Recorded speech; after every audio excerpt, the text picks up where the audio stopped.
The first question says hypochloric acid, HOCl, is a sterilizing agent used in swimming pools and is produced when chlorine reacts with water. Here's our chlorine, here's it reacting with water, and it forms hypochloric acid and HCl. Deduce the oxidation states of chlorine and the reactants in the products. And if I'm going to be honest, I think paper 1B is deadly. I just had a look at the whole paper and I had a mini heart attack for you guys, but we'll do it together to make sure you guys understand. Oh wow, we're already at 1.2k likes. Thank you guys so much. Okay, so deduce the oxidation of chlorine. What's the oxidation state of chlorine? Cl2. I think that one's a pretty easy one. But let's see if you guys can get in the chat. We know atoms by themselves. Very good. Someone said 0. And exactly. Very good, guys. The answer is 0 because we know atoms with no charges are 0. It's only when they're in compounds the individual atoms have a charge of 0. Okay, now having a look at the product of the hypochloric acid.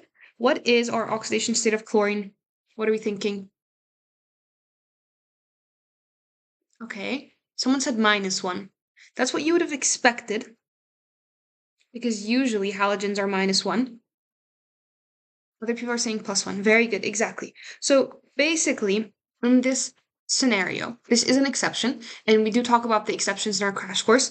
Keep in mind that hypochloric acid is one of those exceptions, and that's why they use it. IB love exceptions. So when you have a compound, I would say 99% of the time, oxygen always gets the priority, okay? What does that mean? Well, that means oxygen is going to be -2 no matter what, because it has the priority.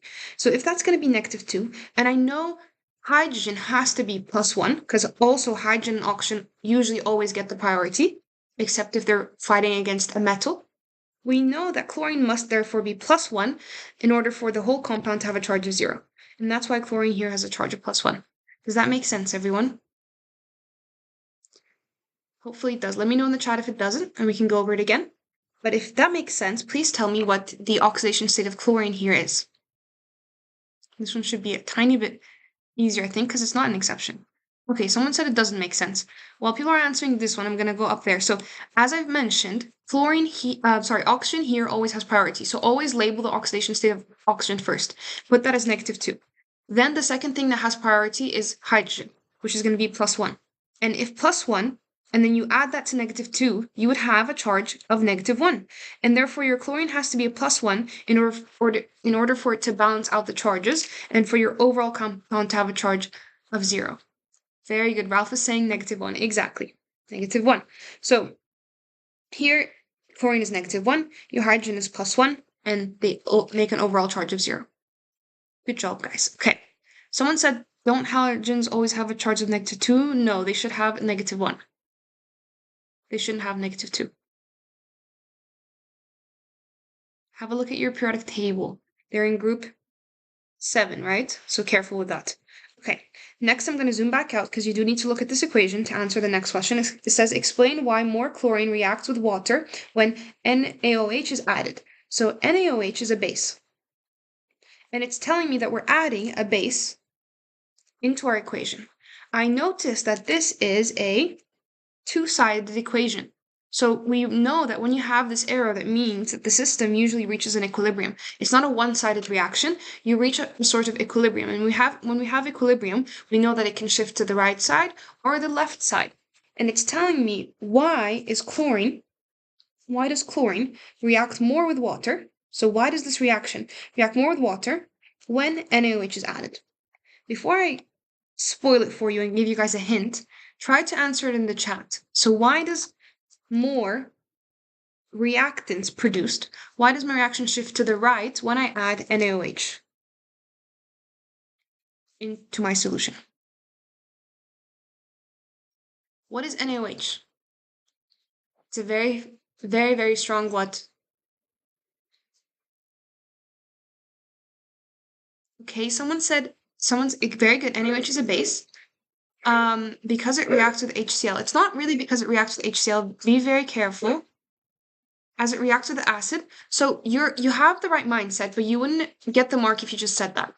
So we know that when our reaction, when you add NaOH, what ends up happening is that you add base to your solution. You make your solution more basic. So naturally, because you want to reach an equilibrium, you want to produce more acid so that you reach, again, the equilibrium pH that you had before. Did that make sense, everyone? Very good. Someone said add base. You try to minimize, and then you shift to the right, so therefore you have more HCl to try to minimize the effect of the base. So you have to name all this in order to get the full marks, okay? So what do you have to say? Adding a base, so plus NaOH, will shift equilibrium to the right, okay? Because you will try to produce HCl to neutralize the effect of NaOH. Did that make sense? I feel so smart studying chemistry on TikTok. Exactly. Is this HL content? It is. We did like a little vote in the beginning and more people voted for HL.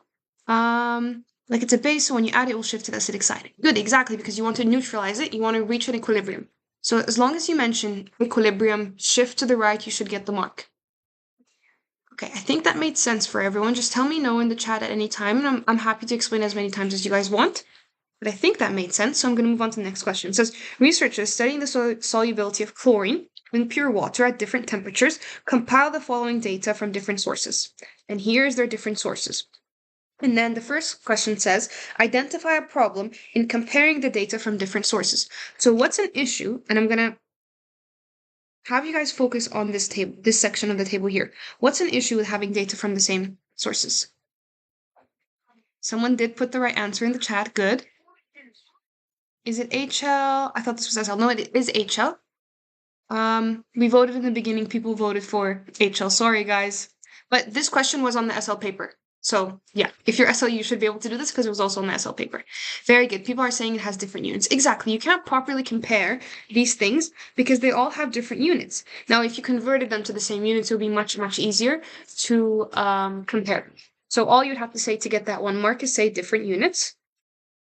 Therefore, it's harder to compare. Harder to compare. Okay. Like we have grams, cube. Ooh, someone said show the mark scheme so you know how many points you need to say. I'm generally going to be telling you exactly what you need to say. Good. Someone said, is it also right to say different measuring techniques? Perfect. Why did you think of that though? Because they have different units. So say because of the different units, the volumes or the grams or the weight were measured using different techniques, and that would have a very bad effect in comparison. Is this chemistry or biology? It's chemistry. Okay, nice, guys. I feel like you guys are doing very well for this paper 1B. Okay, next it says the units of solubility are converted to mole decimeter cubed. Okay, and it says complete the table by calculating the value for source E. Assume the density of chlorine is 286 gram decimeter negative 3 at 30 degrees Celsius. I'm going to give you guys a few seconds to try to work this out, but we're trying to fill in this here. We're trying to go from 117 centimeter cubed to a mole decimeter cubed, and try to use the units to help you out. This is a really hard question. I mean, if I got this on my exam, I would shed a tear. But I know you guys got this, so don't worry. You definitely got this. So how I would want to do this is I would want to try to convert my centimeter cubed into moles first, and then from my moles, I would convert it into concentration. So how do you find moles? What are the different ways you can find moles, and what are the different equations can you use to help you find these moles? If you don't know the answer, what could also be helpful, because this question is 2 marks, what could also be helpful is just to write a bunch of equations and see if that gives you marks on the exam. And I'll show you. Very good. Someone said CV, grams per mole. Good. So you have one equation that says the grams divided by the molar mass is equal to the moles, and we will be using that. And then we also have another one that says N equals CV. Okay, how can we connect these 2 equations? We can connect them because they both have moles in them. And this is actually a very common IB question where they ask you to move between those 2 specific equations. Okay, nice. Let's have a look.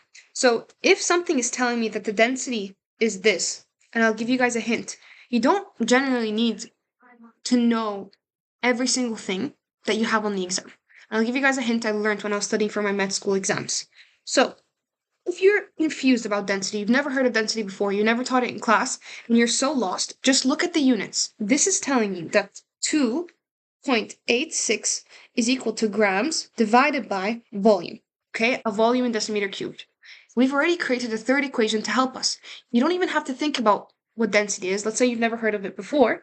You can use this equation. So what are we going to do? We're going to try to find the grams so that we can enter the grams into this equation and then find the moles and then find the concentration. Okay? So our end goal is concentration. So we're going to use a bunch of different equations to finally get the concentration. Okay? So don't worry if you don't know what density is, just write this equation. You have 2.86. You want to try to find the grams. And what is our volume? Our volume is 117 centimeter cubed. What do you have to be careful of? That it has to be, very good, someone put it in the chat, it has to be in decimeter cubed. Okay, so the first thing I'm going to do is I'm going to convert this centimeter cubed into decimeter cubed. How do I do that? I'm just going to divide by 1,000. I divided that by 1,000, I get 0.177. Okay, now once I have that, I'm going to multiply my 286 by my 0.177, and that's going to give me 0.506 grams. Okay, that's the first mark on the mark scheme. So once I have the grams, what can I do? I can take this grams, divide it by the molar mass. The molar mass of what? Chlorine, and that should give me the moles. What's the molar mass of chlorine? Well, one chlorine atom weighs around 35, I think. So I'm just going to make an estimate. You have to be very specific in your IB exam. So you do go look at the periodic table.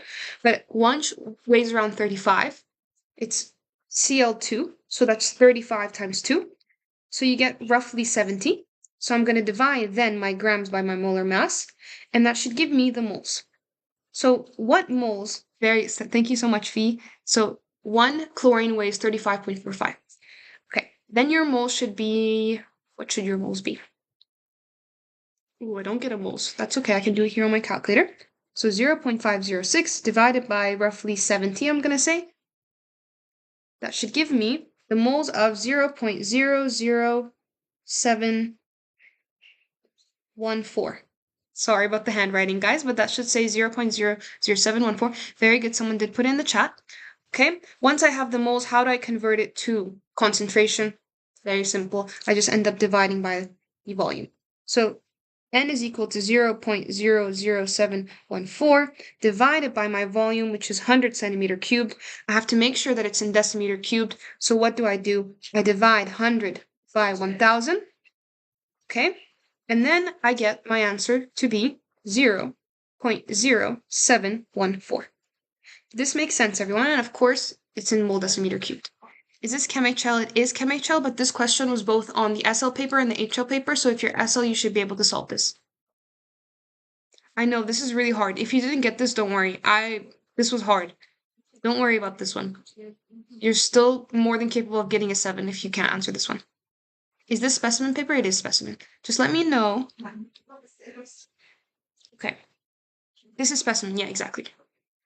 How do you know which values to use for the volume of this? Okay, so because you're trying to find the concentration per 100 centimeters, you know you have to use your concentration per 100 centimeters at the end. So your 100 centimeters applies to the final concentration.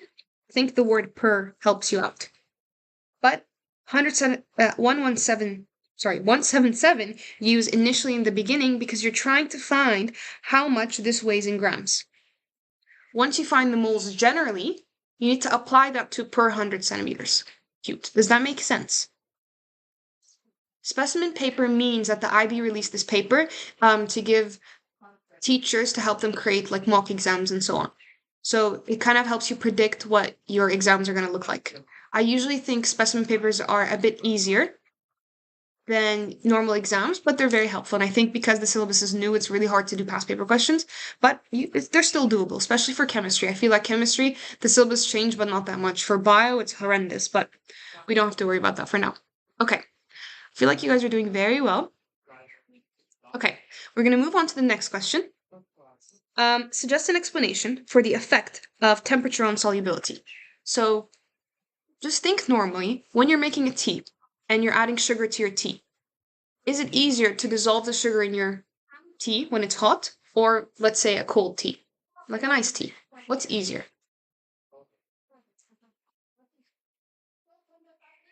Someone said, where can I find this? Because the syllabus is new. I don't know, where can I find this? Just search up IB specimen paper chemistry, you should be able to find it. And also we can analyze this. So what happens to the solubility of chlorine as your temperature increases here? You can see what happens. You can literally just read. Higher temperature, the easier it is to break the bonds. Good, exactly. But in this case, the solubility of chlorine, what can you see? Here from here, it decreases or increases or what? Just analyze the data. I think I was trying to make a connection to outside the syllabus to help you, but I went a bit beyond. Exactly. Good, guys. It decreases because it's a gas. Very good. Exactly. So as you turn it into a gas, because the boiling point of chlorine is different, we know that it decreases the solubility. So all you have to say to get the point, as temp increases, solubility decreases. And that's what you have to say. Okay? Ooh, we have to be careful. It says suggest an explanation.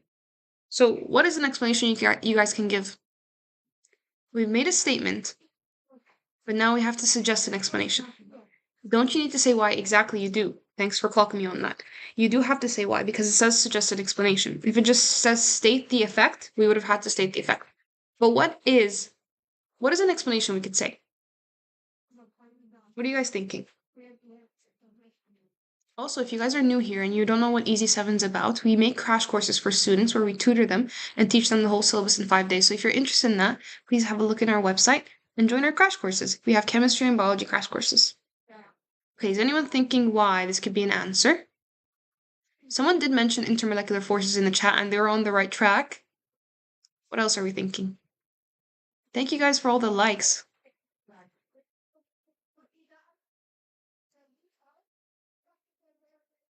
Okay. Is no one going to answer in the chat? I can show you what it says in the mark scheme.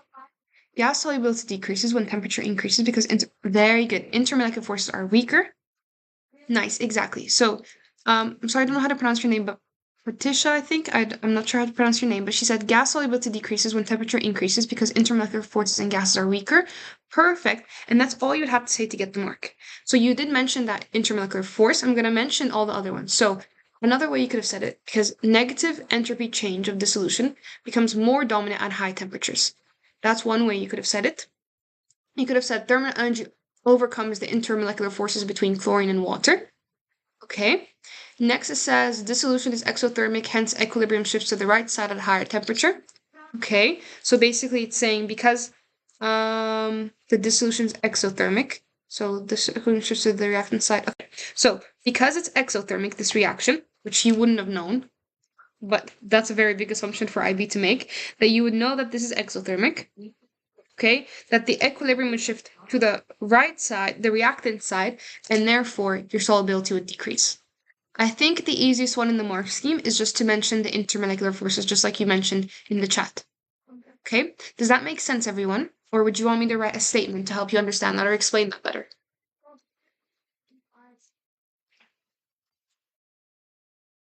Please let me know in the chat. I'm more than happy to explain it. Of course. So, basically, the heat, when you increase the temperature, you add thermal energy.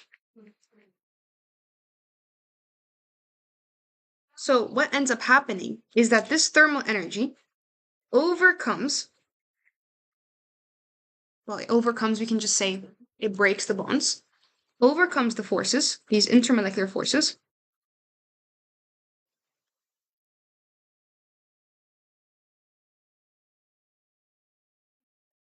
Oh, I'm writing it the wrong one. I didn't even notice. Okay. Intermolecular forces.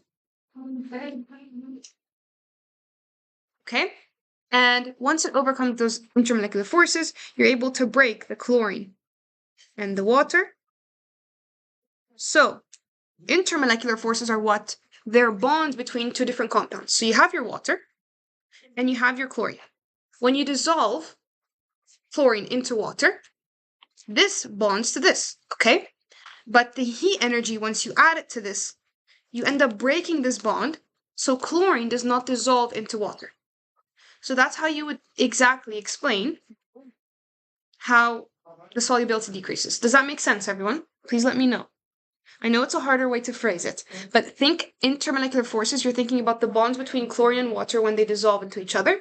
The energy break those bonds so they can't dissolve easier between each other.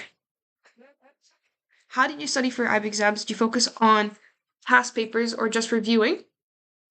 I honestly joined the crash course, and so I reviewed in like a cramming method, and then I focused on past papers. So I did like past papers from, it's a bit psychotic, but I did past papers from 2010 up until 2022, and yeah, that's how I studied. So do a bunch of past papers, especially for chemistry. My biggest recommendations for chemistry is always do past papers and learn from the past paper questions. Don't focus on the content. Okay, are the crash courses free? Unfortunately not. What grades did you get for chemistry? I got 7 on all my papers. So intramolecular force, no, if you break the intermolecular forces, it should be less soluble. Because when you dissolve something, let's say you dissolve salt in water, you make a bond between water and salt, okay? And when you, oh, thank you for the gift. When you break this bond, salt is not able to dissolve in water anymore. Okay, so when we're talking about intermolecular forces between those two compounds, when you break them, it's actually less soluble. Okay, let's have a look at the next question. It says, suggest why chlorine is not often added to swimming pools directly. So why do we not add chlorine? You guys can kind of guess. Why do we not add chlorine directly to water? What can that cause in the... Okay, because it's toxic, exactly. Why is it toxic? Because we can see that it forms... Did you read any book to understand the theory? Honestly, no. I did not. I used to do that in IB year 1, and then I gave up. It was too much time. But the past paper question, okay, someone said, very good question. The past paper questions are from the old course. Should we still do them? 100%. The old course is not that much different from the new course in terms of chemistry. And for bio, it's a bit harder. My hand will burn off because it creates an acid. Exactly, very good. It creates an acid, and therefore it's toxic. Good. So it can actually burn off a lot of your skin. So just say acidic, it's toxic, and so on. Okay, moving on. I'm just gonna make sure I didn't miss any questions in the chat. I hate when I comment something on a TikTok live and then no one answers it. Okay, I think everyone... Instead of doing past papers, are questions by topic just as good? They're not just as good, but they're still good. I would still recommend doing past papers. How much do the crash courses cost? Depends on the SL or HL. Okay, good. Okay, I'm gonna move on. Okay, it says hypochloric acid ionizes to form hypochlorite ions, which is a less effective disinfectant than undissociated acid. Okay, the graph shows the concentration of hypochloric acid and the dissociated acid at different pH values at 25 degrees Celsius. Deduce the pH range where the water is most effectively sterilized. Whoa, we just said a lot of things. Whew, let's read that again. Hypochloric acid ionizes to form this. Okay, so this acid dissociates to form this. Okay, it breaks up to form this. We got that, which is less effective disinfectant. So it's telling me this is not as good. Okay, so it says deduce the pH where it's most effective. So if this is better and this is not as good, what are we going to look at? The pH in which what? The concentration or the fraction of this is higher, right? Because we want this better one. We don't want this bad one. I was going to swear. We don't want this bad one. So we're going to look at roughly for when this starts declining. And I can say that it's, I would say between 0, because they ask you for a range, so you have to give a range, between 0 and 6. Okay? 0 and 5.5. Good. Let me actually have a look at the mark scheme. So they said accept any number below 6.5. So if you said a range, like 0 to 1, they still would have given you the mark. So as long as you said from 0 to around 6.5, you're good. Okay, good. Very happy with the speed at which you guys answered that. Okay, determine with reference to the graph in E, so this graph here, the pKa of HOCl. How can you find the pKa? Let me know. This one's a harder one, but we can do it together. What is the pKa? Okay, someone said 7.5. Very good, Yusuf, but how did you get 7.5?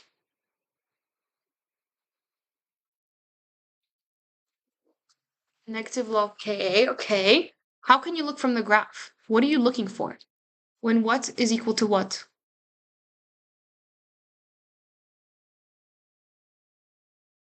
Is the answer that velocity is the highest, so photosynthesis increases? Yes, exactly. You got it right, hon.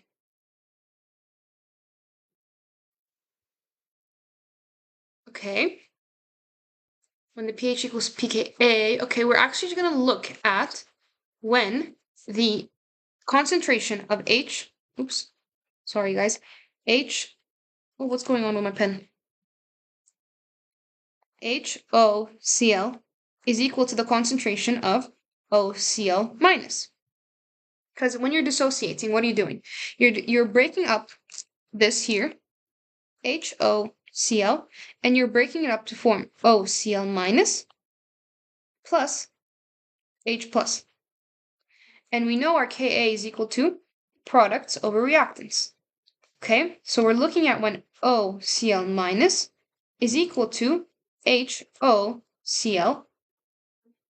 Okay, so 7.5, very good, no calculations, exactly. So when are they equal? You just look at the point where their concentrations are equal, and you go 1, 2, 3, 4, 5, 6, 7, 8, and it's 7.5. Okay, that's how you do it. Very good, Patricia. Is this also for SL? This question is on the SL paper as well, so you should be able to do it. The intersection, very good. Someone said the intersection, exactly. Very good job, guys. Okay, I'm going to move on to the next question, but you guys are doing very well. Ammonia released from sweat and urine reacts with hypochloric acid to form a range of compounds including chloramines. Deduce an equation for the formation of dichloramine from ammonia and HOCl.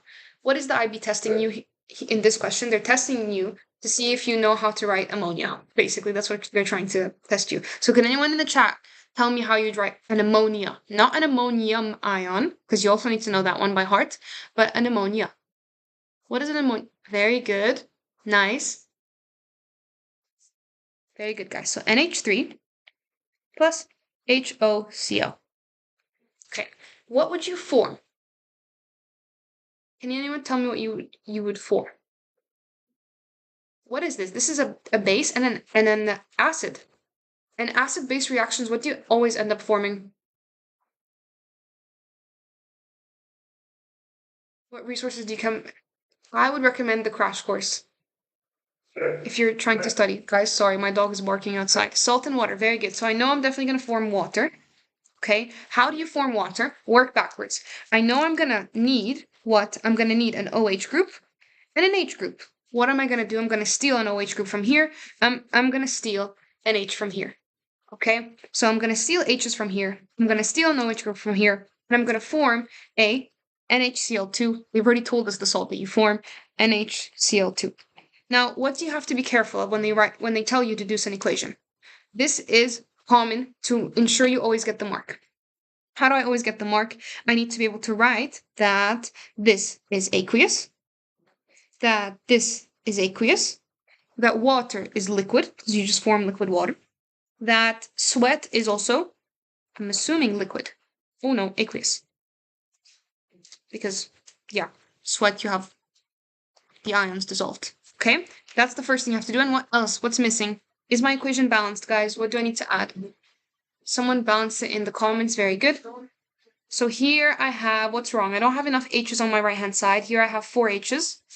So what can I do? I can add a 2, an O, a Cl. Okay, so I'm going to add a 2 here because I want to balance my Cl2s. And that brings up to 5 H's on this side and only 3 on this side. Okay. Now I have 2 oxygens. So I'm going to add a 2 here in order for me to have 2 oxygens. So now I have 4, 5, and I think that balances on my equation perfectly. Did this make sense, everyone? What is the crash course? So the crash course is a course that we have online where you join a live course and it's 5 days and you learn the whole entire syllabus with our tutors and they tell you the tips and tricks for IB. They tell you how to solve every single IB question that can come up. Very good, the state of matter and balance. Good, I'm just going to make sure. 1 mark for all this. I know. I hated these questions. Honestly, if you're not confident, just write an answer. Always write an answer. Never leave your answer blank because IB doesn't remove marks. They only give you marks. So even if you think it's wrong, just write it. Maybe you'll be right. The probability that you get it right. But if yeah, these questions are horrible always. So don't worry about them. Okay. Which is equivalent paper to the paper on the old syllabus? Which is an equivalent paper to this paper? Paper 2. Sorry, that took me a second. Paper 2. Yeah, exactly. The issues. So, yeah, they basically tell you the answer.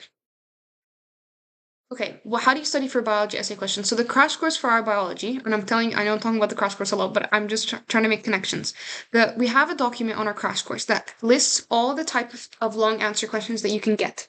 So if you can't buy the crash course, have a seat, look through a bunch of past paper exams, and make a list. So like write muscle, and then write all the different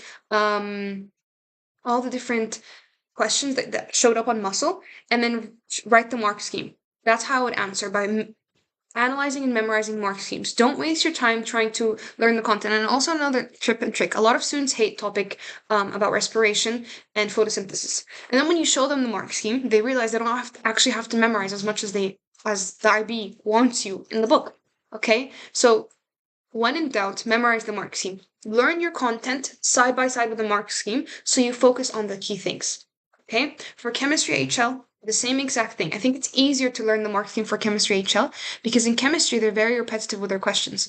If someone told me I'm not planning to do any past paper questions in chemistry before my exam, I think I would have a panic attack for them, because chemistry, they literally copy paste the question and insert it in the next year's exam. They rearrange the answer options and they paste the exact same thing. Okay?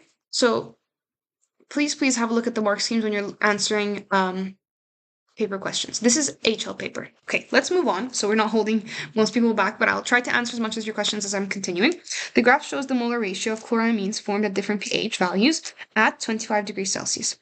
Trichloramine causes pool water to smell bad. State 2 conditions needed to prevent the bad smell. So this makes pool water smell bad. What is a condition that you can have in order to make sure that you don't have this high percent of this? Is it high pH? Careful with your language. Is it high pH or what is this? Is this high or? Where do you find the crash course? Thank you so much for answering and helping, guys. Very good. Decrease the chlorine gas concentration. Perfect. Because then you won't end up making this trichloramine. Very good. Low pH. So a lower pH than 5. Lower pH, of course. And also, you could decrease the concentration of Cl2. Why? Because when you have Cl2, you provide more options to create this. Okay? But if you have lower concentration of Cl2, you're not going to make this. So those are the 2 things you need to say to get the mark. Did this make sense, everyone? Hopefully it did. I'm going to move on, but please let me know if I'm going too fast or anything is wrong. Okay. Suggest 2 reasons why operating a swimming pool at lower temperature is favorable for the environment. So why is a lower temperature favorable?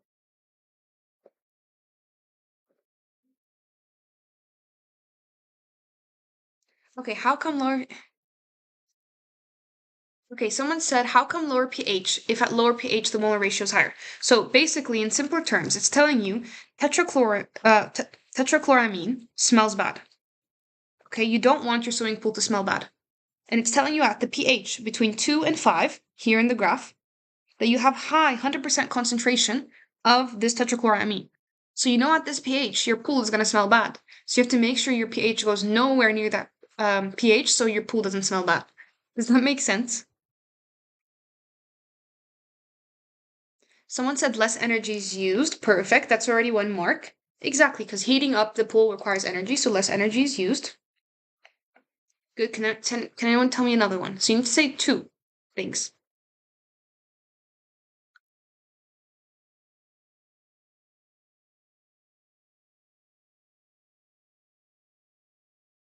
Very good. Guys, have a look at what Yusuf said. He said low temperature means high solubility of chlorine. And keeping the temperature lower will make water evaporation. Will make water low evaporation. I get what you mean, and exactly, that's exactly what you need to say. Less water is evaporated. Perfect, exactly. So having a lower temperature means less water is evaporated.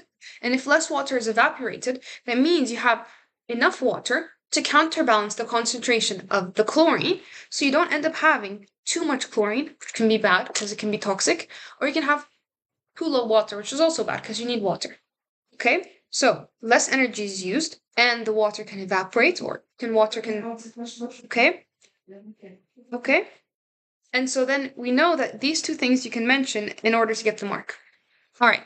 Thank you guys so much for all the likes. Please let me know if you want me to repair this. Someone asked about the crash course again. So the crash course is basically an online crash course where you learn the whole syllabus in 5 days with a professional tutor, and they tell you how to answer all the questions. You get a bunch of resources, you get notes, you get practice questions, and you get the inside hacks on how to answer every single question. And the key thing is you revise your whole syllabus in 5 days. A lot of students complain about not having enough time to study the whole syllabus. So what do you need? You need someone to help you revise. You need someone to hold you accountable, force you to sit and pay attention and revise, because, looking at everything in a book is much harder than learning with a tutor online, and there's an interactive chat where you can ask questions, ask the tutor to repeat anything you want. Let's say one day of the crash course you don't want to join. You have a doctor's appointment. You have access to the recording and you can watch topic 1 over and over again as much as you want. You can, we also have resource packs that you can fill in as the tutor's explaining, because I know it's a bit hard just paying attention the whole time. But if you watch the crash course, fill in what the teacher's doing as you're listening, it's very, very helpful. What if we don't live in the UK? It's online. You can join anywhere. We have people joining from Africa, Asia, everywhere. Are these live saved elsewhere? Yeah, we do put them on our YouTube. Okay, good. Are you an IB student or a graduate? I took the exams in M23. Is this SL content as well? So the first few questions that we did were SL content, and now I think this one's also SL. We're going to do one more SL question, and then the next one's going to be only HL. Okay, let's have a look at this other question. Hopefully, you guys have been understanding everything so far. How to get better at Chem? I'm really worried. Past paper questions. I'm telling you, do a bunch of past paper questions. Questions get so repetitive that you learn exactly what IB is asking you to do, because I think something about chemistry that's really hard is first understanding what the question's asking you to do, and then being able to do it. So if you do a bunch of past paper questions, let's say you do a past paper and you get literally 1 out of 40. Doesn't matter, because you learned how to solve all those questions, and IB is so repetitive when it comes to chemistry. They use the same questions over and over again, so don't even worry. Okay, let's have a look at this question. It says a student investigates the effect of exposure to the air on the sorry, I can't say that. Ascorbic acid, which is just vitamin C. So he investigates the effect of air on vitamin C, and actually that was my IA. So on the vitamin C concentration in a specific orange juice. Equal volumes of orange juice are sealed into identical flasks and placed in a refrigerator for 2 weeks. Samples in the refrigerator are exposed to the air by removing the stopper a different number of hours each day as shown. Okay, so the effect of vitamin C on air. I think that part makes sense. How did they analyze the effect of air on vitamin C? They just removed the stopper for a couple of hours during the day and closing it again to see how air affects that time. You can see here this was left for 24 hours, 8, 2, and 1. Next it says identify 2 variables that are controlled. What do you need to control here in order for you to have no confounding variables? Someone said temperature. Very good. Mass of orange juice, volume of orange juice, good. So temp. Volume. What else? This is chemistry, exactly. It's chemistry paper 1B. More people voted for HL, so this is an HL paper, but this is also an SL question. So if you're SL, you should be able to answer this. Good. Light exposure. Nice. Because we know light can actually affect the bonds and break the bonds. Concentration, very good. Good. You guys are answering very well. You only need to say 1. One thing I like to do in my IB exams is kind of a hack that I do is when something says 1 mark, and actually it's more for biology, but if something says 1 mark, I always like to mention 2 things or even 3 things if I can list them. Now, I would use this hack very lightly in chemistry because maybe the examiner will get mad, but for biology, it's the best hack ever, because when something is 1 mark, you can mention 2 things, and then the examiner will give you 1 mark for the thing that's correct. Okay? So keep listing as many things as you can. I usually use this hack when something is like 4 marks or 5 marks. I would name 6 things to make sure I get as many marks as the examiner can give me, because he has to read my whole answer until I reach the maximum marks. So yeah, that's a little hack. But that I tell my students. Okay, next it says the concentration of vitamin C is determined by titration with a standard iodine solution. Ooh, titration. Every few days, 10 centimeters of orange juice is removed from each sample, diluted to 100 centimeters, and titrated. Okay, let's break that down. So every few days, I'm going to take 10 centimeters of this. I'm going to take 10 centimeters of this. I'm going to dilute it to 100 centimeters, and then I'm going to titrate it. And 10 centimeters removed from each of those. Hopefully that makes sense. So just why the juice is diluted before titration. This is a very common question to come up in IB. I'm telling you, pay attention here, because it's not the common question in terms of the vitamin C, but common question they ask in the IB is why do we dilute, basically. And why do we dilute? Someone said to perform multiple trials. Good. I'm going to accept that answer because it's on the mark scheme, but that's not always the one on the mark scheme. Okay, so I'm just going to, you did get it correct, so props to you, but I'm going to wait until someone mentions something else, because that one, the other thing is what shows up a lot more on the chemistry IB papers. Thank you guys so much for 5.5K likes. Remember, the goal for today was 20K, I think. I don't remember that much. Good. Someone said, so the equivalence point is clear to reach. In essence, you've said the correct thing. Okay. But how can we phrase that better? Someone said because the vitamin... Exactly. Very good. So basically, when you have titrations and the concentration of your titer is too high, or the concentration of the thing you're using to titrate is too high, or the thing like the vitamin C or the iodine is too high, the reaction happens so fast that you don't even end up seeing the change.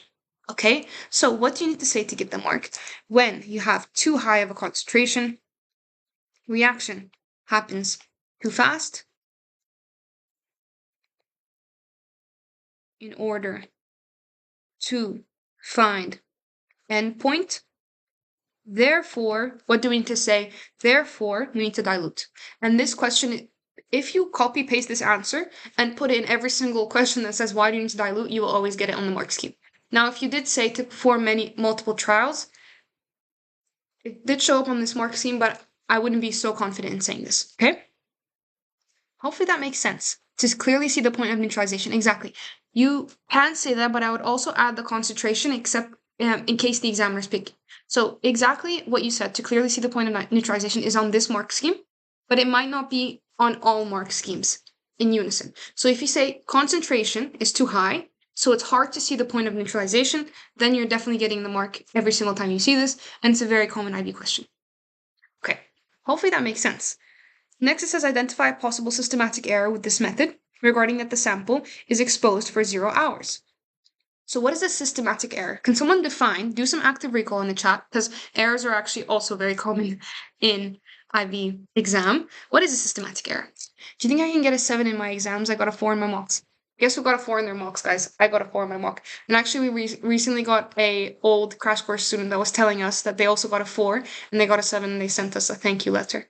So you definitely can. I really, really recommend you guys joining the crash course. It helped me so much. I joined the crash course myself, and then I ended up working with Easy 7.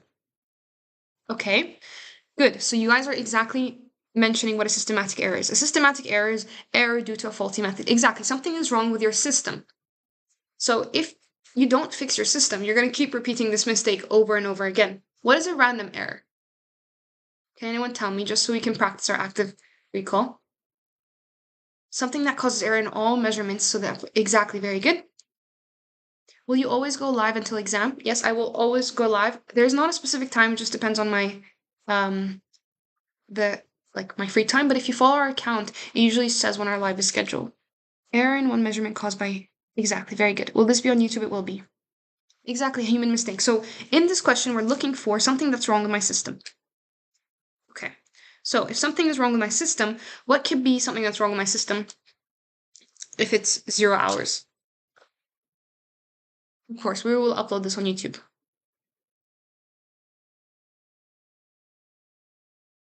What's a systematic error? If I'm supposed to be exposing this thing for 0 hours, and it's telling me every few days I have to take 10 centimeters, how am I going to take this 10 centimeters without taking out the stopper?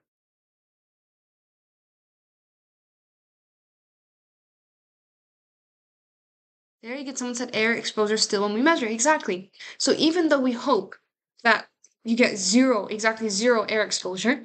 You can think about, okay, how are you going to remove the titer unless you have a special technique to like somehow collect the orange, the vitamin C without exposing it to air, which is very hard. Okay, so what's a systematic error? You are exposing it. Oops. You are exposing it to air when titrating.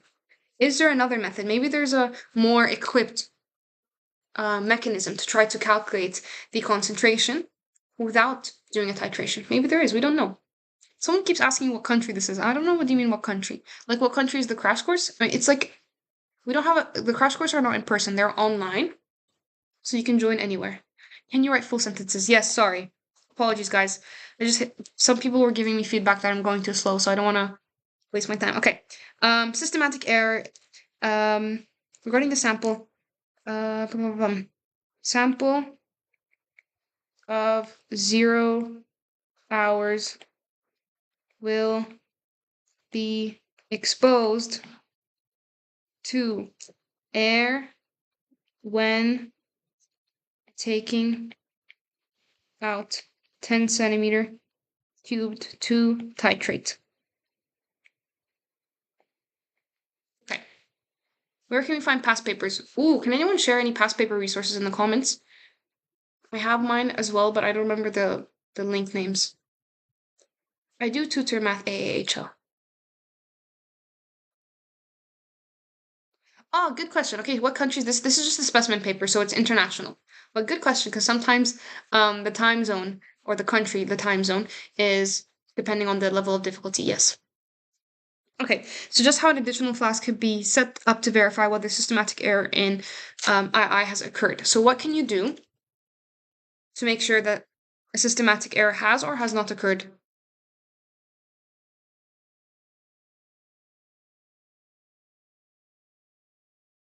This is a specimen paper from the 2025. Someone said repeat trials, okay. So basically it's saying if there had been a systematic error that occurred when I removed the stopper to test for the titration, I can also, exactly, very good. Someone said you set up a flask, you don't open at all until the end. Exactly. Then you compare that in the end, the concentration at the end, versus the one you kept opening and like removing and opening and closing, and you see if there was a difference between that one and that one. And if there was no difference, that would mean there is no systematic error. But if there was a difference, you would know that there is systematic error. So for this, you're not really focusing on the objective of the experiment, but you're focusing on how can we prove that there was a systematic error or not a systematic error. Okay? What tips do you have for database questions? Just do as many as you can. It's really, really hard. Do you always need a control test for systematic error? No, you do not. Good question, though. Okay. All right. So, yeah, just another flask. Flask that you don't open at. Okay. Moving on. It says the following data are collected during the titration. This is the final burette reading, the initial burette rating. Calculate the percentage uncertainty. Who loves percentage uncertainty? I do not.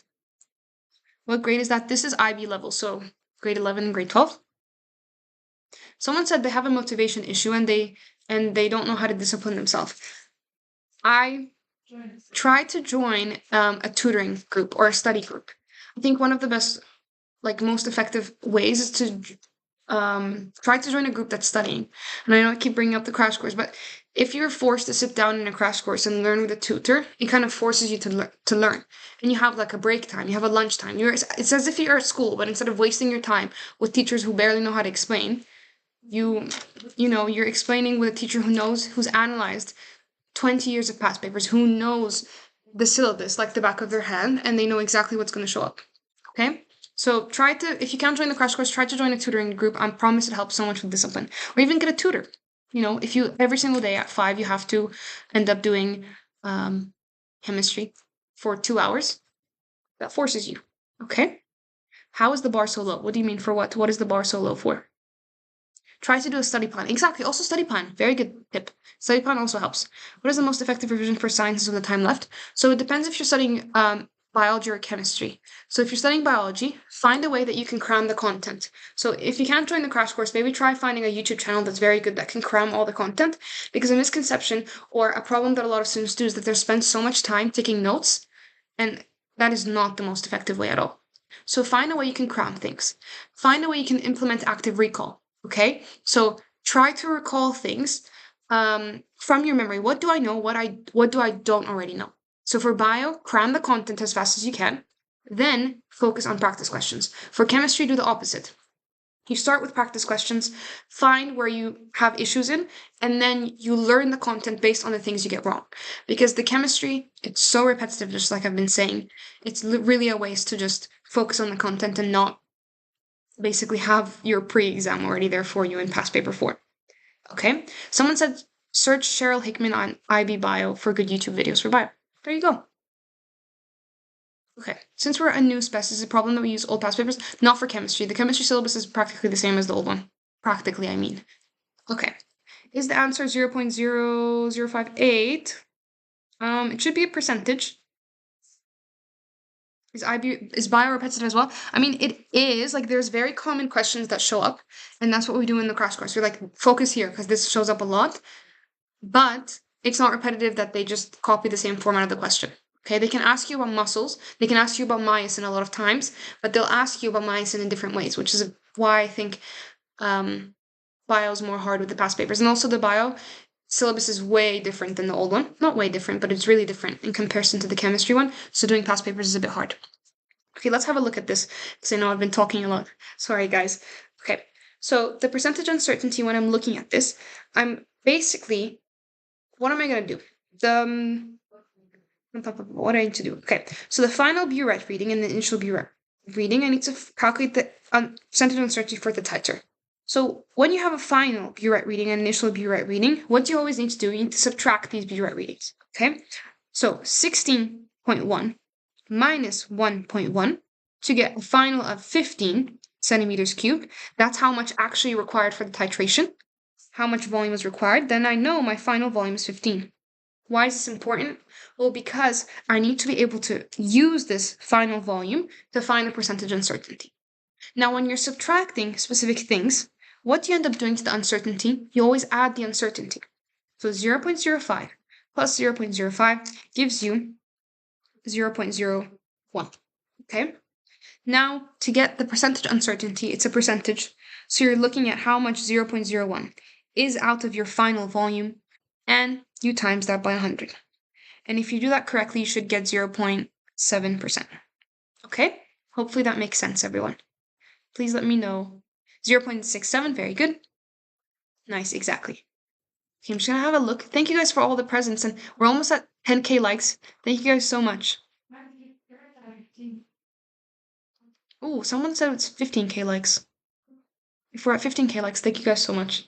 We're going to hit a record. If we get to 20K, that's already a record. Can you specify when you'll be doing math AAHL, tutoring and failing math? It depends on demand. So now a lot of people are recommending biology and chemistry, so I'm prioritizing those.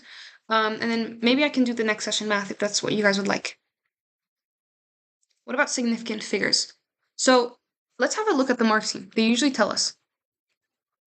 Okay, so for this one, they definitely wanted you to round up. They didn't give you a range. So if you don't give 0.7, you're getting it wrong. Why are you dividing? Good question. So I'm dividing so I can get how much of the percentage, how much of the uncertainty is out of the total volume. That's the definition of percentage uncertainty. How did you get 0.1? Good question. When you are subtracting values, what do you do to the uncertainty? You always add them. That's a rule. Okay? 3 significant figures. How many decimal places you need? You need 3 significant figures. Okay? I'm going to move on. The following graph shows the student's result. Calculate the average rate of decrease in ascorbic acid, so vitamin C concentration, for the 24-hour sample over the 14-day period, including units. Whoa, that was a lot of information. Let's break it down. We're trying to find the average rate in the decrease of vitamin C concentration for the 24-hour one. So for this one, I'm just going to color it like this so you guys can see better. So for this one, over the 14-day period, so up until here, using units as well. Okay, So how can we calculate the average rate? What is rate? You should be able to know what rate is. So do some active recall in the chat and tell me what rate is. You are not cooked. Don't worry, you have so much time. What does IB stand for? Someone tell in the chat. I don't know how to say baccalaureate. International baccalaureate. Something over time, good concentration over time, change of product, very good change of product over time. So we have our time, which is 14 days. Okay. And so we just have to see the change in concentration. That's the hard part about this graph. So what do we go? We go from 5.25, I would roughly say. Okay. Or actually, I would say it's even higher. Because if this is half of my mark, I would say 5.3. But don't worry, they give you like a leniency. They give you a range where you can be right or wrong. And then I would say this is like roughly 1.1. Okay. So I have 5.3 minus 1.1. And this is times 10 to the negative 3. Wow, I almost made a big mistake in my exam. Careful, guys. This is times 10 to the negative 3. So 5.3 times 10 to the negative 3 minus 1.1 times 10 to the negative 3, all divided by the time. How many time? It's 14 days. Okay, what should that give you? That should give you 3.4 times 10 to the negative 4. Imagine you guys didn't have a calculator. I would have a panic attack. Actually, the old syllabus in your paper 1, you had no calculator. So if you're grateful about one thing for the new syllabus is that you get your calculator all the time. Does this make sense, everyone? And what would be the units? What is this? This is mole decimeter, negative 3, divided by the time. So the units would be mole, decimeter, negative 3, d minus 1. Okay? Please let me know if you understood how I got the moles. Ooh, so there's a screen showing up telling me there's inactivity in my live. Sorry guys, give me a second. Okay, good. This is chemistry, HL. Can you please explain the steps again? Okay, no worries. So rate, you should know your definition that it's concentration over time. My time is easy to find because it's just 14 days. How do I get the concentration? I just measure the difference between the initial concentration and the final concentration, so I get the change in concentration. So then it started at 5.3 times 10 to the negative 3. My final concentration is 1.1 times 10 to the negative 3. I'm going to subtract those two to get the change, divide that by the time, and I get 3.0 times 10 to the negative 4. Okay? Hopefully that made sense. Please let me know if the units are easy to understand. Why is it mole decimeter negative 3? Okay, so good question. So because we are dividing the volume by time, oh, sorry, not the volume. Apologies, guys. The concentration over the time. We just use exactly what we've done, but we insert the concentration unit. So mole decimeter cubed divided by the day timing, and that can be rewritten as mole decimeter negative 3 divided by d minus 1. Does that make sense? Okay, good. Hopefully that made sense, everyone. Okay, how do you revise chemistry? Try joining our crash courses. Okay, the student's hypothesis, a lower vitamin C concentration will be found in juice exposed to the air for longer due to oxidation of vitamin C by oxygen. Discuss whether or not the data supports this hypothesis. So does the data support our hypothesis? Please let me know.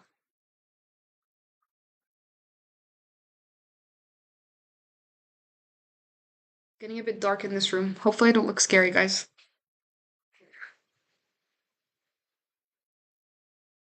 Is day an okay unit even though it isn't SI? Yeah, it is. It is, exactly, because that's the one they've given you in the graph. So if they've given you seconds in the graph, you would have to use seconds. But since they thank you. Since they give you day in the graph, you have to use day. No, it says that sort of, but it doesn't specify that it's cause of oxygen. Oh, okay. Sam is onto something.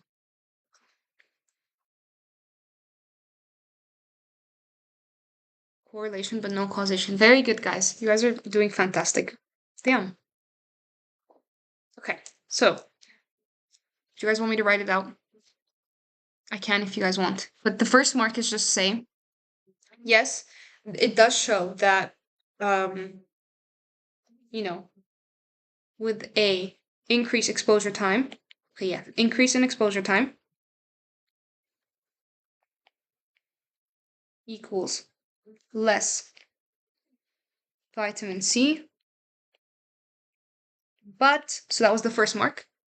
But correlation, you cannot say, or no connection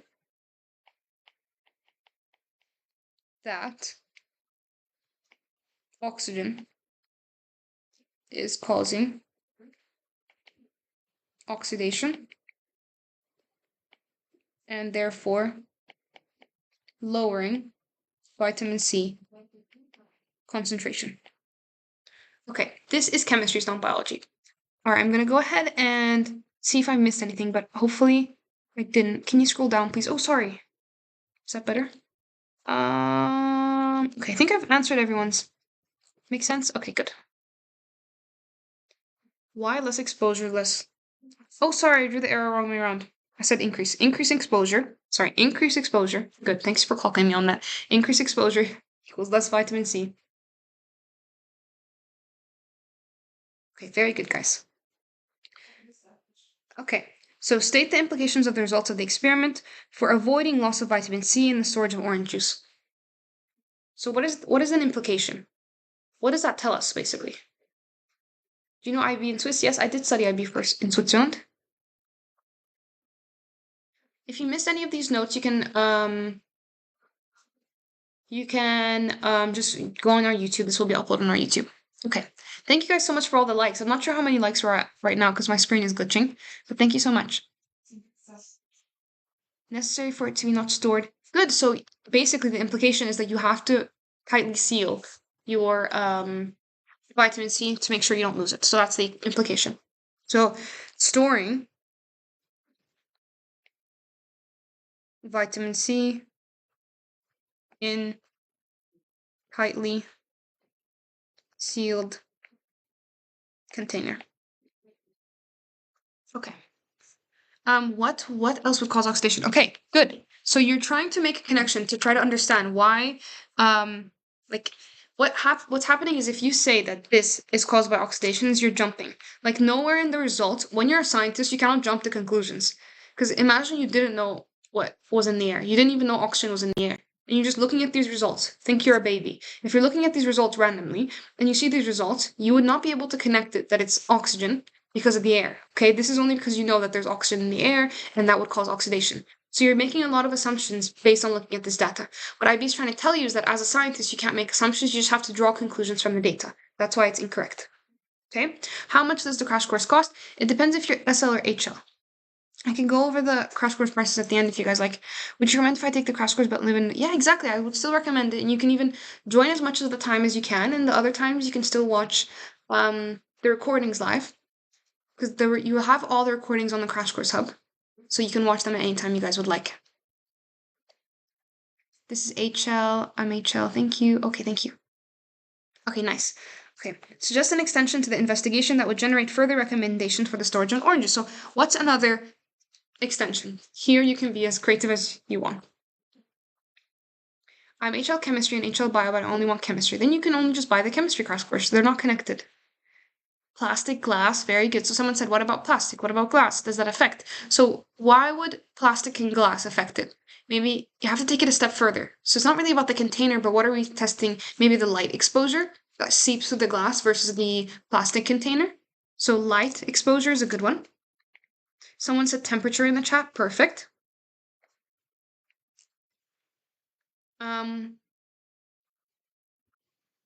Okay, insulation. That could be a good one as well. Let's have a look. So in the mark scheme, it says temperature, light, adding preservatives. And then you can talk about different types of orange juice, like fresh orange juice, bottled orange juice, different types of juice. Insulation is not on there on the mark scheme. And they were not really lenient in the examiner report. So I would just not say it. Just say the obvious, temperature, light, and you'd always get a mark. Okay. Nice. Okay, let's have a look at the other one. The student investigates the effect of pressure. This one, if you have been SL, by the way, this whole time, this is not on your SL paper. So if you're SL, thank you so much for joining us. If you want to stay as practice, it's always beneficial to do harder questions than you need to, because then the exam will be really easy for you. But this is an HL only question. Okay, 13K likes, yay! Thank you guys so much. Okay, a student investigates the effect of pressure on the volume of carbon dioxide gas released from a carbonated drink poured in a flask. Someone is asking about the prices of chemistry. I'd recommend you go on our website quickly. But after this question, I'm going to show you the website, show you the prices, and show you everything. I just know some people get really annoyed when we focus on crash course rather than the questions, okay? Will you do a paper 2? I will do a paper 2.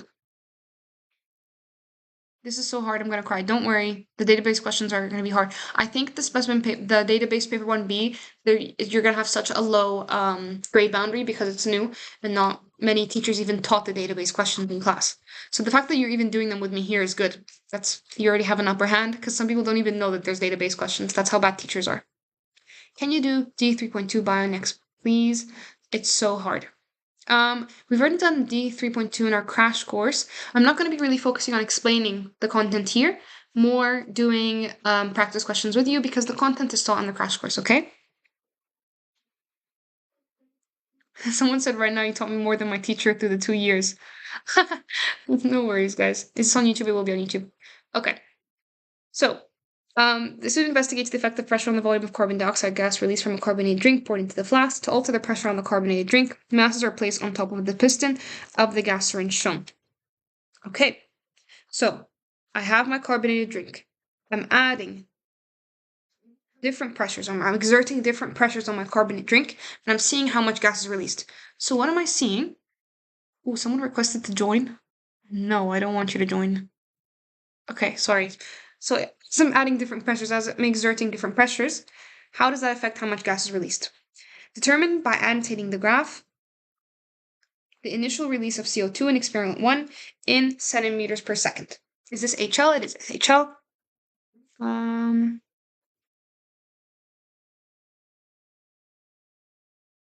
What are you guys thinking for this one? Please let me know. Someone did say do tangent. Yes, a tangent at where? So we're looking at experiment 1. Initial release. Initial rate. Careful, this is also a common question. So not specifically in the terms of this question. It's not going to be copied over and over in your chemistry exam. But initial rate is very common because it's not taught in class, and IB knows that. IB's really mean, guys. They focus on questions that students don't get well because they expect teachers to teach it better every year, and teachers don't end up teaching it better. Someone said t equals 0. Exactly. When you're thinking about initial rate, you have to draw a tangent when t is equal to 0. So how am I going to do that? I'm going to go ahead and do that by... Oh, this is hard. Do I have a ruler on this? Oh, I do. Nice. Okay. So I'm just going to take my ruler. I'm going to set it up at t is equal to 0.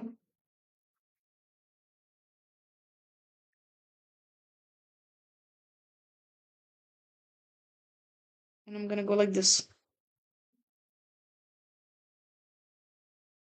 Okay, that's my tangent. Okay, and then I'm just going to try to calculate what am I going to try to find? If it's in centimeters per second, and this is second and this is centimeters, I'm trying to find centimeter cubed over second. So I'm just calculating the gradient. Very good, guys, exactly. So I'm going to just make 2 points on this graph where it's easiest to see. I think for me, the easiest one to see is roughly, I think, this point to this point. Oh no, maybe even this point to this point. So 10 divided by, how much is this? 5, 10, 15, 20, 25. 10 divided by 10, okay? So you can say it's roughly 1. And in the mark scheme, they give you a range between 1 to 1.24. So if you get a range around that, you should be pretty good. All right, moving on, let's do the next question. It says, estimate the time at which the piston would begin to move if 600 grams of mass is used. So if 600 grams of mass is used, how would the piston move? So this is no piston. This is 200 grams attached to the piston. This is 400 grams. What about if we add more mass? So basically, what would happen to the time at which the piston would begin to move? So here we see that the piston begins to move fast. When we add more weight, the piston begins to move much slower. When we add even more weight, the piston begins to move even slower. Can we estimate the time at which the piston starts to move when we add much, much more mass? We kind of assume that it's going to start later. So we can say like roughly like this. Okay? So someone said 35 seconds, someone said 37, more slower, exactly. If you just say a value between 35 seconds and 50 seconds, you get the answer. Okay, so IB was nice with this one. 45, you would have gotten the mark. Perfect, guys. You guys are doing very well. Okay, suggest 2 reasons why the volume of CO2 collected in the gas syringe is smaller when more masses are placed on top of the piston. So why is the volume of CO2 collected in the gas syringe smaller? So why does this keep decreasing and decreasing and decreasing when I increase the mass on my syringe?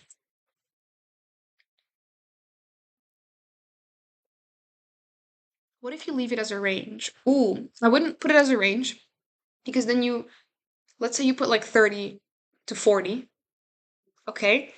Then you wouldn't have got the mark because you put a value less than 35. But if you guess like 40, then you would match within in this range. Can you explain B again? Of course I can explain B again. Okay, more pressure equals less volume. Good, someone said that. High pressure, low volume. Okay, let me explain B again quickly. So basically, when I have no grams added to my piston, this is how fast my experiment starts. When I add 200, it starts much slower. When I add 400, it starts much, much slower. So it's telling me how fast would the experiment start, or at which time would the experiment start when I add 600 grams. Then you can kind of make an assumption it's going to start much slower. And if you give a range between 30 and 50, you should get the mark. Okay, good. So suggest 2 reasons why the volume of CO2 collected in the gas syringe is smaller when more masses are placed on top of the piston. So the drink releases less gas at higher pressure. And that's why the volume of CO2 collected is much less when you add more mass. Okay? And then we know, what else can we say? That's 1 mark. What else do we know? Let me know in the chat, guys. Of course. Well, the answer is C is unrelated to pressure. My secret weapon. All right. What are you guys thinking? Someone did say in the chat earlier that when you have a low volume, you have high pressure, and that's exactly it. But how would you phrase it in this term? You would say that the gas released occupies a lower volume when more pressure is applied. Now, how would you get the mark? Make sure to say applied by the mass, because you have to always connect it to the mass. Okay? So, very good if you mention Boyle's law. Very good if you mention that the volume is inversely proportional to pressure. You just have to phrase it in a way that is manipulated perfectly to fit in the scopes with this question. Okay, so a lot of people don't get this question. If people say yes, I'm going to explain it again. Yay, 14K likes. Thank you guys so much. You don't understand this? Okay, if one more person says they don't understand this, I'm going to explain this. Let me just wait, because I don't want to waste people's time. A lot of people hate when I drag on a question too much. I don't, please explain again. Okay, don't worry. So the question says, suggest 2 reasons why when the volume of CO2 collected in the gas syringe is smaller when more mass is applied. So here we can see that when more mass is applied, I start off at zero mass, okay? And when I add more mass, I'm increasing mass and I'm increasing mass and I'm increasing mass up to 400. I can see that my CO2 decreases. Why is that the case? You just have to suggest 2 reasons. So one of the cases is just that the drink releases less gas at higher pressure. When I'm applying more pressure on this drink, it releases less gas. Okay? That's why. That's 1 mark. Another reason why this could be is because the gas occupies a lower volume when more pressure. What do we know of gases? We know gases like to occupy negligible volume. In ideal gases, they like to take up the space of a room. If I put a gas in a container, it's going to expand to the full container. It's not going to stay to the bottom like a liquid. It's not going to stay to a shape of the container like a solid. It's going to try to expand as much as it can. But when I'm applying pressure on it, what's going to happen? I'm constricting the volume. I'm decreasing the volume. So that's basically what I mean by point 2. Okay? Gas occupies a lower volume when I'm applying more pressure. How am I applying this more pressure? By adding more mass. Does that make sense, everyone? Wait, the heavier it is, the more it releases? No, the heavier it is, the less it releases. Please let me know if that made sense. I know a couple of people said they didn't understand this question. Someone said I got a 4 in my mocks. Don't worry, I also got a 4 in my mocks, and then I ended up getting 7s.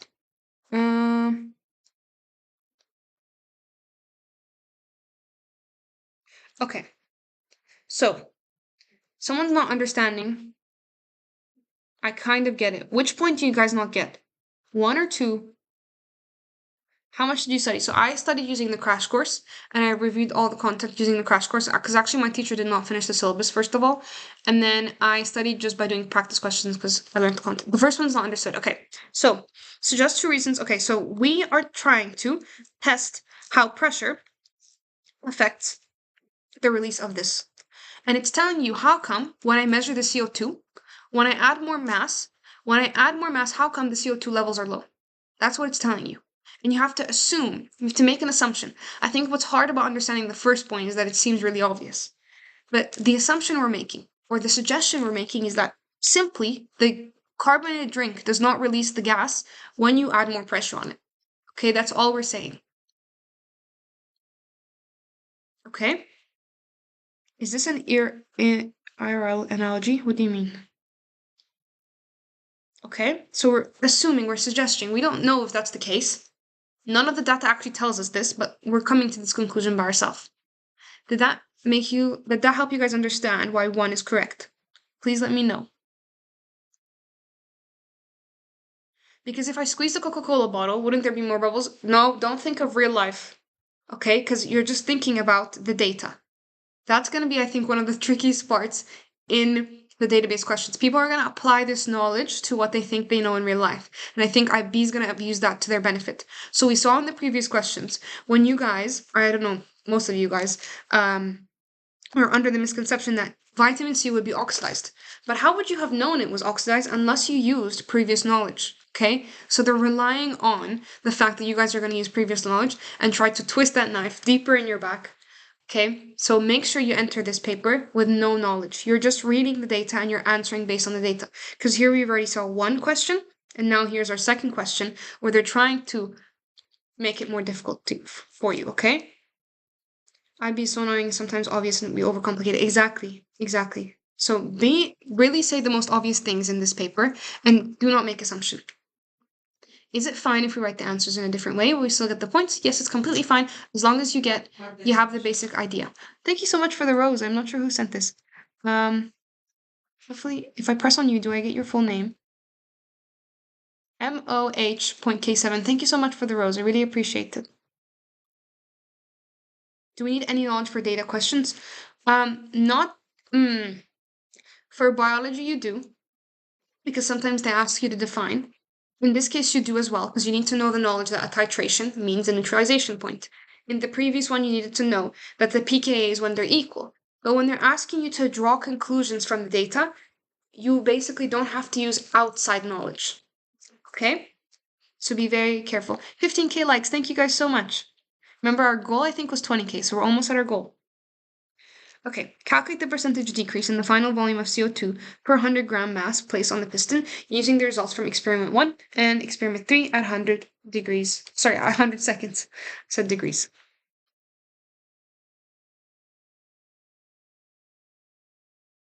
Okay. Yes, in bio, sometimes the questions really have nothing to do with the data. Exactly. They can just be like, define mutualism. That was the one we did together.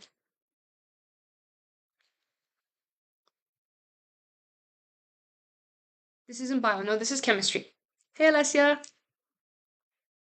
Okay, we're almost there, guys. We're almost done. We've done almost the whole past paper, and you guys have been doing very well. Thank you for sticking along. We're at 17K likes. Thank you so much. Okay, what is the percentage decrease in the final volume from the difference between experiment 1 and experiment 3? And we have to be careful. It's asking us per 100 grams. So I'm going to try to zoom out as much as I can so you guys can see. But what are we seeing? What are we comparing?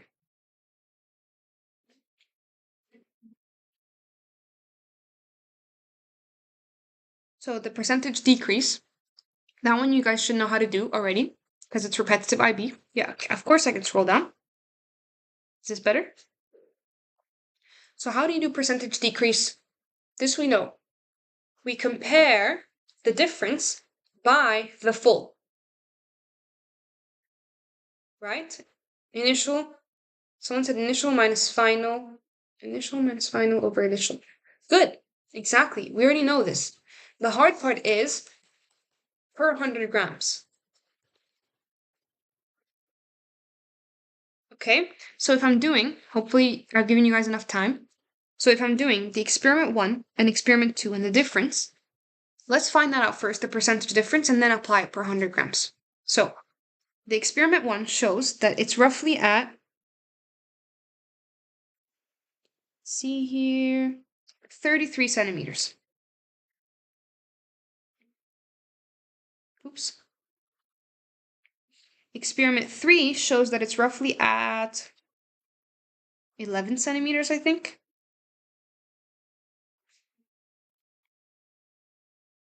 Okay, we said the difference over the initial. The initial is 33. So I have 33 minus 11. Let's have a look. 33 minus 11. That's going to give me 22. 22 divided by 33.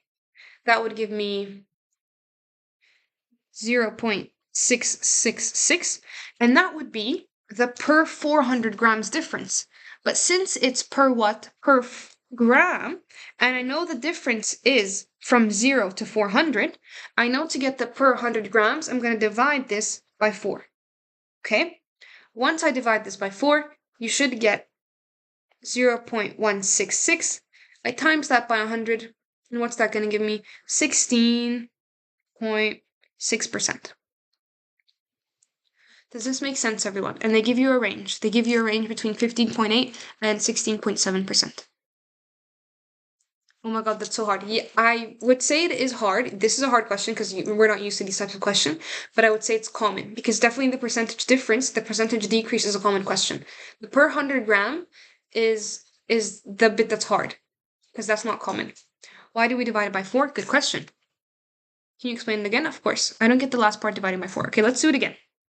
So the percentage decrease difference, we know it's the difference divided by the initial. So I go in my graph and I get the initial, which is 33, and I get the difference, which is 11. I'm sorry, guys, I have to plug in my laptop. Okay, and then I have 33 minus 11. That's the first step I've done. 33 minus 11. I divide that by my initial, which is 33. That gives me 22 divided by 33. 22 divided by 33 gives me 0.666. Now, the key thing to look for in the mark scheme that it says 0 per 100 grams. I know that this difference, we jump from no weights added to 400 grams weight added. And my question's asking me to look straight when it's per 100 grams. So I know that if I'm looking at per 100 grams, I'm going to have to divide this by 4 because I'm going from 0 to 400 and I'm only looking for per 100 grams. So I'm dividing by 4, then I'm timesing by 100 to get the actual percentage. Does that make sense, everyone? It makes sense? Good. Thank you guys so much for sharing the lives and all the likes and all the gifts. I really, really appreciate it. Oh, I didn't see the 400 gram. Makes sense. Yeah, they're very sneaky. Make sure you circle the key parts in your question to make sure you don't make any silly mistakes. All right, good. Sketch and give a reason for a graph of the total mass of the apparatus in experiment 1 against time. So, how would you sketch this graph? Total mass over time. And then you also have give a reason. So one mark is you sketch a graph.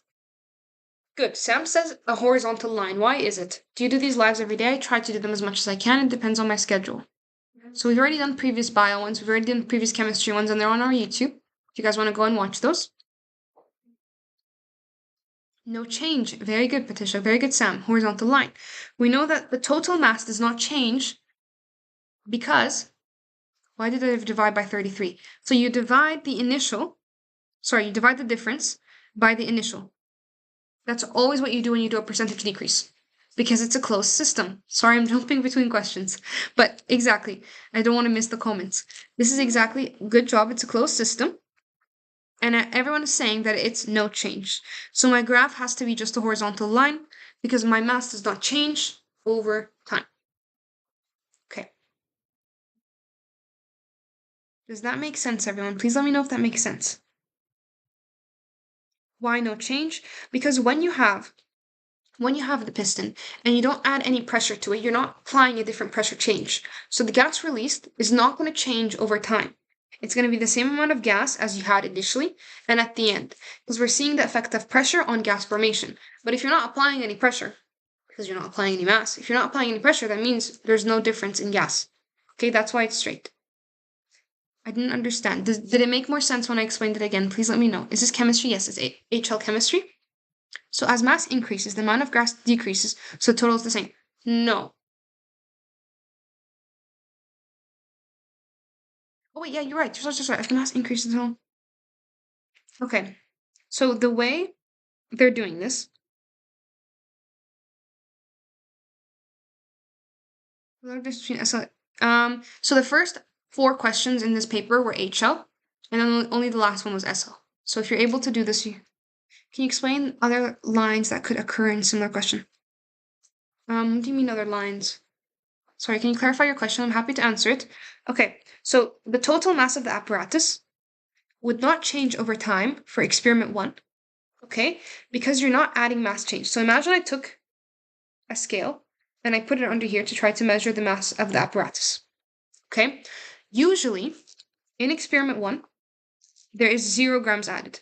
Usually what I'm doing is I'm adding masses to see that, so I can change the volume. So I apply more pressure to change the volume, see how that affects if there's more gas or less gas released, okay? But since I have no masses in experiment 1, initially, my experiment is going to have the same gas as it should have in the final, okay? Even if you produce more, or if you do produce less, your mass would be the same. Is it always horizontal, sometimes vertical? Okay, good question. It depends on the data given to you in the question. So you have to analyze the data and analyze your understanding. Okay? So because it's a closed system and you're not adding any more gas, you're not adding any more of the specific content, the total mass would be the same. Because from the liquid, okay, I have another way to explain it again. So if you have your experiment here, okay, and you have your carbonated drink, in experiment 1, you're not adding anything to the mass. So anything that's liquid is going to turn directly into gas, okay? Anything that's gas is going to turn to liquid, but anything that's liquid is going to turn to gas. Since this is a closed system, you're not adding any extra mass, you're not adding any extra molecules or compounds. The total mass of this is going to be the same because we're just having a change of state, but the total mass of the whole apparatus will be the same. Thank you guys, we hit 20K likes. Thank you guys so much. That's the specimen paper. Exactly, this is the specimen paper and it's chemistry HL. Did that make sense, everyone? So the reason why it's a horizontal line is because the total mass does not change because we're not adding anything, we're not adding any mass, we're not seeing any difference in the energy or anything, because we know that even though gas is being produced, we know that from here, we're losing the mass from the liquid, but it's turning directly into gas. I think you should pin that. This is a Chem HL paper because people keep asking. Yeah, the issue is that we started with an SL paper and then people voted for an HL paper, so we moved to HL. So I think if I would have pinned, I don't know how to pin comments. Can someone pin a comment? Wait. Okay, someone comment Chem HL so I can pin. I haven't started studying yet. Don't worry. I get it now, but anyone mentioned that this is a closed system? No, you just have to assume that this experiment is a closed system because you're not adding anything. Okay, let me pin this way. Ooh. Pin comment. Okay, I pinned it. Thank you guys. HL means higher level. Because we're not adding any matter or we're not adding any energy, we have to assume it's a closed system. Do you have any tips? Any tips for paper 1B? Paper 1B, just do a bunch of practice questions. And if you want more old syllabus questions, you see that if you want old syllabus questions, you do paper 2. Is the exam going to be probably harder than specimen paper? Yes, usually it is always harder than specimen paper. Usually the specimen papers are so easy.